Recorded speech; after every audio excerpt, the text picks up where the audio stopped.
ওমানের হরমুজ প্রণালীর কাছে তেলের ট্যাঙ্কারে ড্রোন হামলার ঘটনায় শুধু আঞ্চলিক নয়, বিশ্ব অর্থনীতিতেও উদ্বেগ ছড়িয়েছে।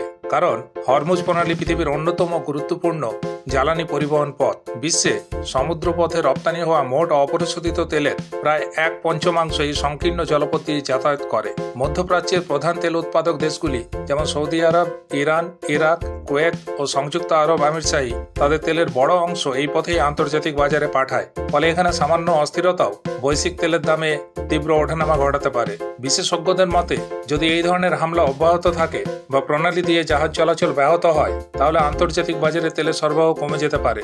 এর সরাসরি প্রভাব পড়বে জ্বালানির দামে, পরিবহন খরচে এবং শিল্প উৎপাদনে। পেট্রোল ডিজেলের দাম বাড়লে সাধারণ মানুষের দৈনন্দিন খরচও বেড়ে যায়, কারণ পরিবহন ব্যয় বৃদ্ধির ফলে খাদ্যপণ্য থেকে শুরু করে নিত্য প্রয়োজনীয় সামগ্রীর দামও বাড়তে পারে।